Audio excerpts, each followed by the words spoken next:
Good morning and welcome to this week's tarot reading. Today we're going to be doing a variation of the Stuck in a Rut spread from 365 Tarot Spreads by Sasha Graham.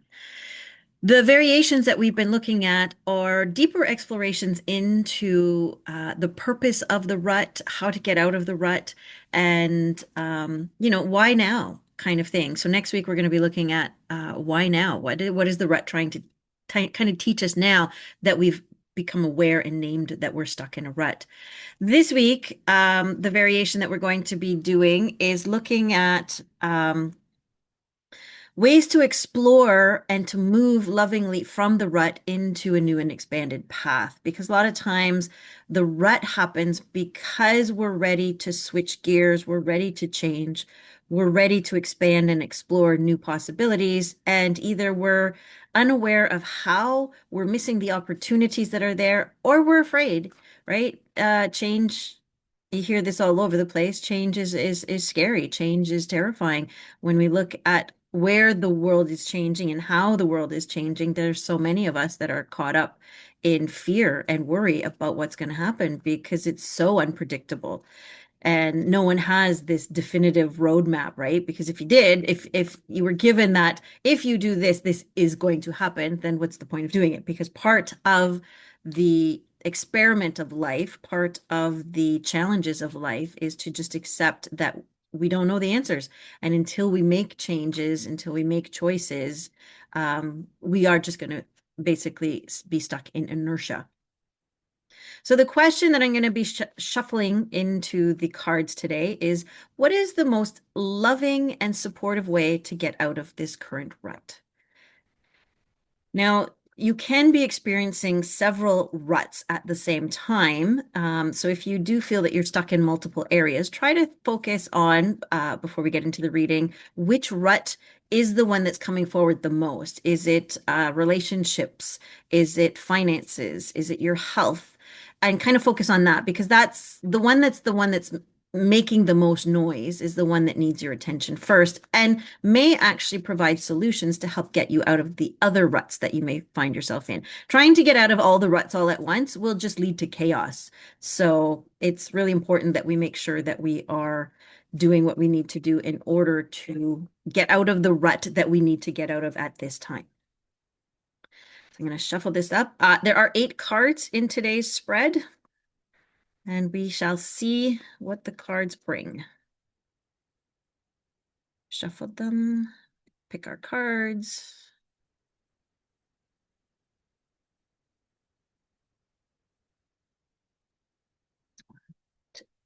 Us. All right. And I will lay the cards out. So 1, 2, 3, 6, 7, 8. No jumpers, so that's okay. All right. The first question that we have to explore is, what physical supports do I need to have in place? Because sometimes when we're getting out of ruts, it's going to jostle the physical life that we're living. And that's usually the one that leads to the fear of change because um, the three-dimensional level is really hard to shift. It gets comfortable in complacency. And so we want to make sure that we have supports, that we have contingency plans to support the physical before we make any other changes. Even if the change and the rut that we're stuck in is an energetic one, it's still going to trickle down eventually and cause some disturbances and disruptions within the physical. So what we have here is the 9 of Cups. And so when we're looking at what are some things that we can have physically there to support us, I like that the 9 of Cups here because the 9 of Cups is telling us that in the physical world, we need to make sure that our relationships and our communities are supportive of us. And so if we're in relationships or if we're doing things to meet up with people that are contributing to being stuck in the rut, that maybe they're part of the rut and they're afraid to change, and so they like to kind of keep us there, you're going to really need to look at what are the relationships. And also because the 9 of Cups talks about gatherings and getting together, it's also going to say pay attention to where you are when you're meeting up with people. Because when you're doing these things, you want to make sure that the people that, if you have to keep the people in your life that are contributing to the rut, that you're doing it outside of your spaces. So you would want to make sure that you're meeting them outside for coffee, or that you're going even to their house, or you're going someplace that is away from your home and your property, or even if it's at work and you have work colleagues that you don't necessarily get along with, and they want to go and do something, make sure it's away from the workplace if you're going and doing that. So when they have like staff parties, for instance, try to make sure, if you have the ability to do so, that they're done outside of the work environment, because you want to make sure that wherever you are, wherever your home is, wherever your home base is, wherever you're going to be the most during this process, it is warm, it is welcoming, it is comforting, and it is filled with the people that welcome you, that see you, and that are ready to support your growth and your change. The next one we have asks, what community or support networks do I need to have in place? And it's so funny that we just were talking about that over here. And now we have the wish card, right? And so when we're looking at community and support networks, you need to have the ones that you've been calling in, right? We all have wishes that we send off to the universe, right? Like, oh, I wish I had a best friend, or I wish I had the perfect partner, or I wish I could find a community that sees me and accepts me. And now it's really time to lean into it, because if you're making the space and you're making clear delineations between where you want supportive people and where the rest need to kind of like take a back seat, then it's really going to allow the universe to send you the networks and the communities that you really need at this time, that are really going to help ease you out, right? Because we don't want to be pushed out of a rut unless it's something that is, unless the rut is actually contributing to some serious health and safety issues. You want to ease out of it, because the more grace, the more compassion, the more love that you can give to the process, the more likely you are to succeed in getting out of the rut and staying out of the rut without causing any undue crisis, any undue stress, any undue anxiety. And so the star is also a major arcana card, meaning the communities and the networks that are meant to help you get out of the rut will start to manifest and will start to appear once you have committed to this process.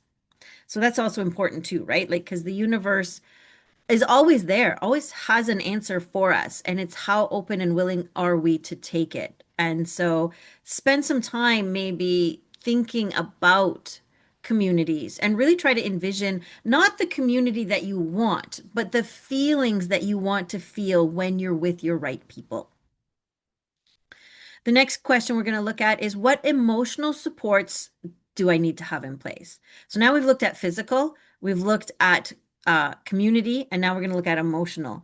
And this is interesting because we have the Eight of Swords, and the Eight of Swords is debilitating fear.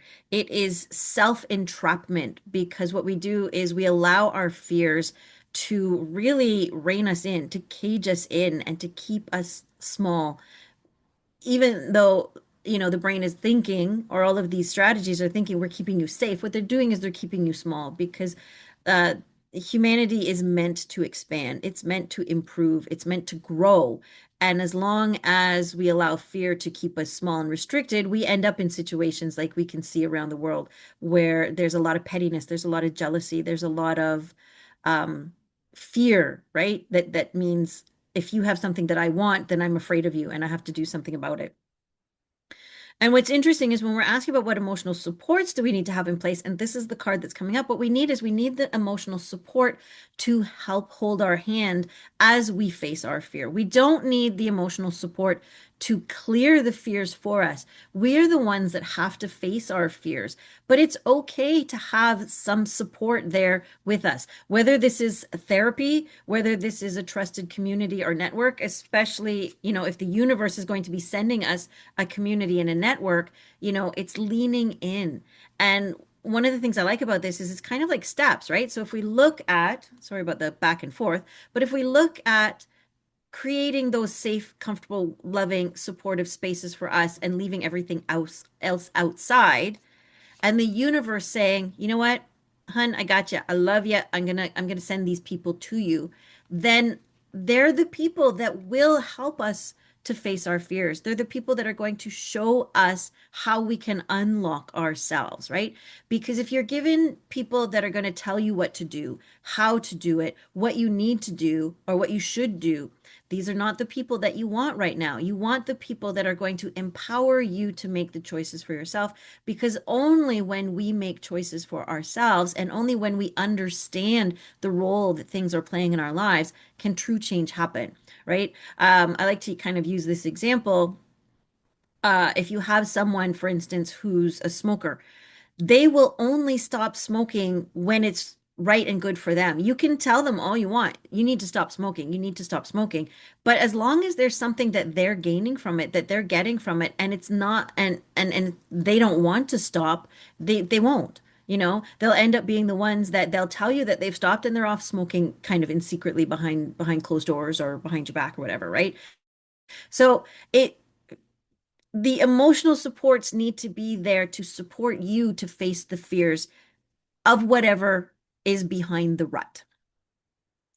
The next one we have asks, what practices will help me move forward? So we all need people, we all need supports, and we need to cultivate our own toolbox of practices and things like that. So the Empress here is our second major arcana card of this reading, meaning the things that we're going to need to really get us out of this rut. They're life lessons. They are things that are going to help us over and over again as we encounter more ruts, more elaborate ruts, more deeper entrenched ruts. And so it's very important for us to be able to, kind of keep these things in mind. And the Empress is saying the practices that we need to cultivate are self-care, they're self-love, they're nurturing, they're compassionate, they're growing, right? And I had this conversation with somebody the other day about self-care. And one of the things that the Empress will come in and say to you is, self-care isn't always pretty, right? Self-care isn't always nice in the sense that there's a lot of things that we have that self-care just band-aids over, right? It's important to know that self-care might be curling up in a ball in a corner and bawling your eyes out because there's some grief that needs to be processed. Self-care might be like ripping your bedroom apart because the way it feels is off. And so spending time reorganizing your bedroom. There is a lot of talk, out there when you look at self-care about, make sure you're eating properly, make sure you're sleeping properly, make sure you're doing all these kinds of things. And so the people that aren't doing that start to beat themselves up and go, "Oh, I guess I'm not doing proper self-care." Self-care is accepting the fact that we're imperfect. So self-care might be when you're in the rut, self-care might be, I am so stuck and I don't know what to do. And that's okay, right? To just accept and honor and validate. And so the Empress is saying, you need to prune away all the things that are contributing to the rut. And those might be, that belief that you always have to be happy, that belief that you always have to show people a brave face, that belief that you always have to hide whatever it is that you're struggling with and carry it alone. Because you need to nurture yourself and you need to have healthy soil in which to grow. And so sometimes self-care is also saying, you know what? There's this thing that I want to do. No one understands, no one cares, but it's something I want to do. So I'm going to do it. And not letting the perceived expectations or the voices of others that we carry in our heads guide us instead, right? That's what needs to be pruned away. And that's the ugly part of it because that's going to cause grief. That's going to cause those moments of just collapse and wanting to just cry. And if you've worked on, the fear and if you've opened up to the universe's supportive network, then by the time you're ready to really cultivate an honest, authentic, aligned self-care practice and nurturing practice in a compassionate and loving way, then even the hard parts are going to be okay. The next one we have says, how can you embody or how can you support a new mindset? Because getting out of the rut means getting out of the story. And the only way you can get out of the story is to replace it with a different story and hopefully like a more empowered story. And here we have the Nine of Coins. And this one's interesting as well because we now have had two nines, meaning this rut that you're stuck in, as long as you're paying attention to what's going on and you're feeling into some of the suggestions from the reading, you're really going to be able to get out of it fairly quickly because nines are close to the end of a cycle. And the 10 would be the actual escape and moving on.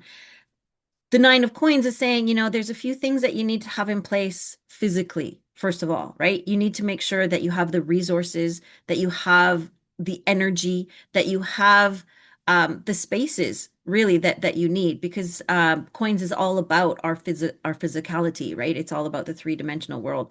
And so when you look at when we started off, like the physical supports of having safe places to meet with people and having, building these home of the heart places where you can be. Now the nine of coins is coming in and saying, okay, so now you need to put that into practice, right? Now you need to actually do that and you need to have the spaces.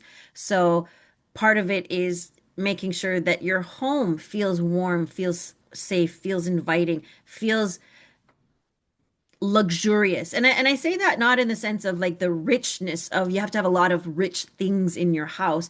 It feels luxurious for you, feels pampering for you. So you might have a lot of big fluffy blankets, or you might have, your closet might be filled with all kinds of warm and comfortable clothing, or if you like loose and flowing clothing, right? Like it's all about making sure that the things that you feel that you need in order to get this, the comfort stuff, is all there. But it's there so that it's easily accessible, right? And that way you know that you feel safe and you feel ready to get out of this rut.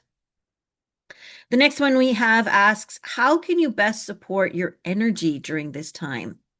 And so the best way to support the energy is with more energy, which is strangely enough. So here we have the Eight of Wands, and when I say, the best way to support it is with more energy, what I feel is coming from this is that the Eight of Wands is a card of speed, right? It is a card of starting to really move. You've set the boundaries, you've set yourself up in a situation where you know what's important, you know what's valuable to you, and now it's time to like really take that inspiration and move it forward into action in a very swift and decisive manner.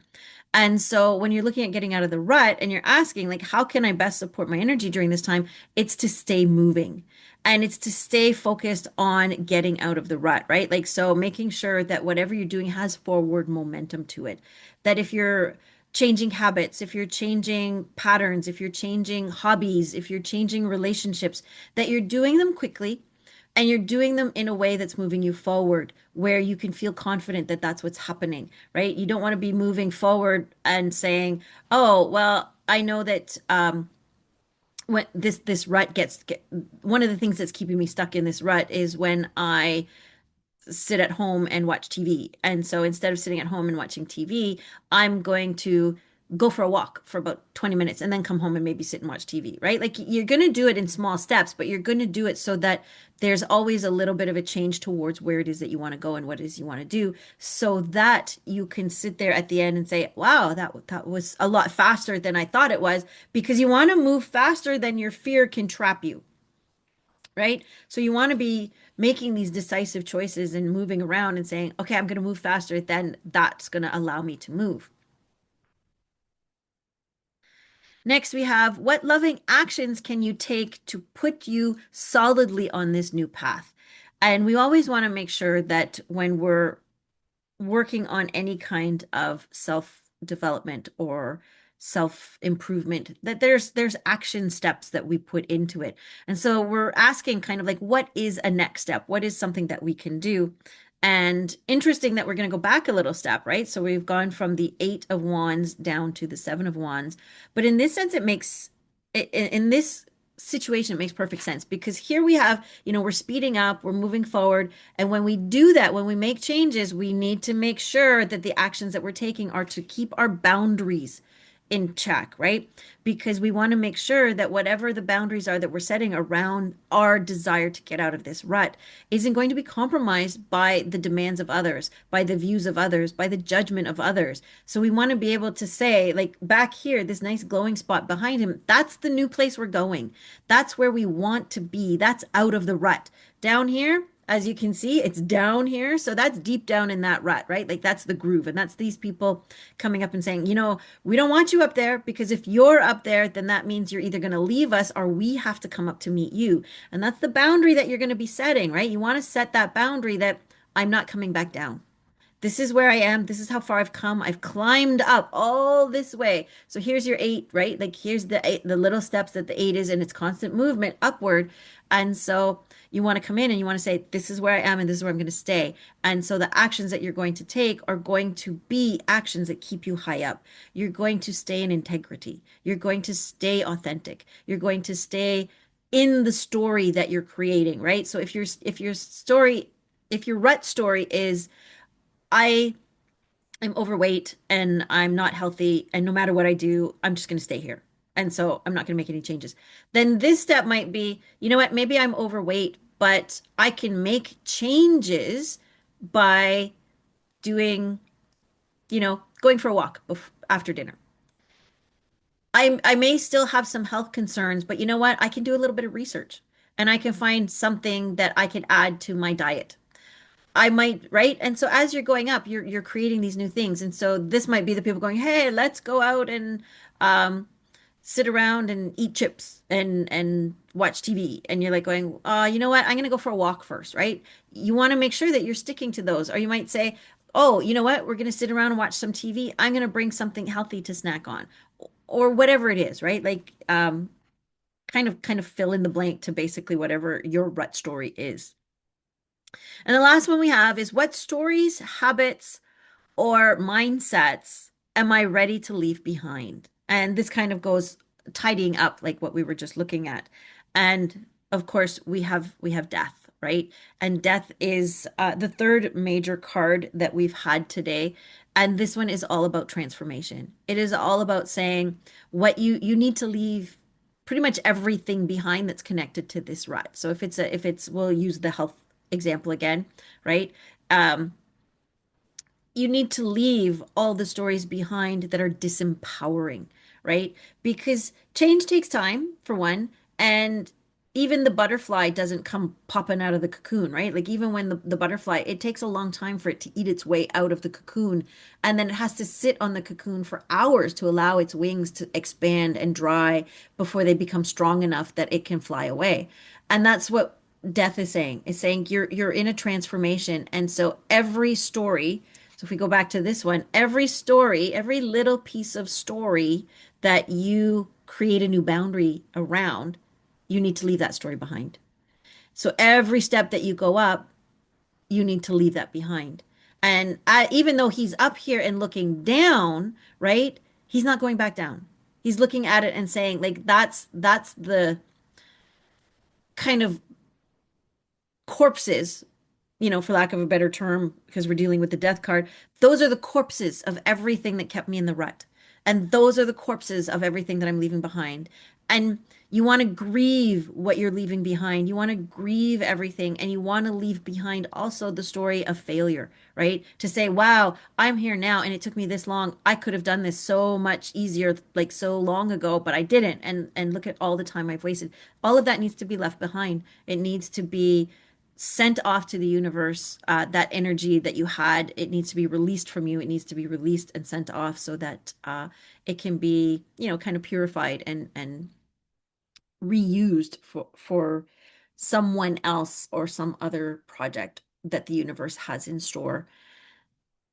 So with all of that, it's interesting to see that looking at it very quickly. So we have the three major arcana cards. We have the Star, we have the Empress, and we have Death, which means, we're going to wish for something. We have to cultivate it, and then we have to also let go of everything that doesn't help the project and the wish to manifest properly in the world. And then we have one cup, which started us off, meaning that a big theme also of getting out of this rut is all about the emotional entanglements and attachments. Because really, we do get into ruts because of emotions, right? It's usually we get stuck in a rut because we're afraid of something, which is not surprising that fear does come up.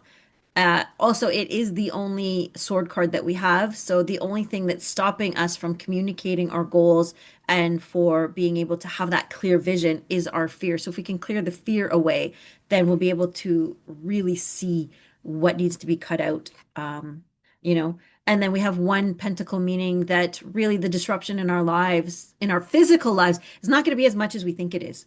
It's really not going to be as profound as our fear is telling us that it's going to be. And then we have two wands, and the wands, um, I will also say that we're high up in numbers, right? Like the seven of wands is the lowest that we go as far as the minor arcana cards because we're in a place where we've done a lot of the work. Just identifying and being able to say, I'm stuck in a rut is enough to really kind of trigger the end of the rut. And so it's a very well balanced spread, I feel that we have. There's there is more major arcana cards than there are of the individual suit cards, meaning that what we're going to be going through as far as getting out of the rut, this is a karmic cosmic um experience that we're going to have. And that's really good because that means that once we get out of this rut and we've done it consciously, we've created it mindfully, it's going to make it so much easier to start to identify and get out of the other ruts that we're going to have, that we either do already have or that we're going to encounter in the future. And so, with that, if you liked this reading, like the video, please subscribe to my channel and you will get a weekly reading. I will see you again next week when we finish off our Stuck in a Rut exploration with the third variation. Until then, take care, and I will see you next time.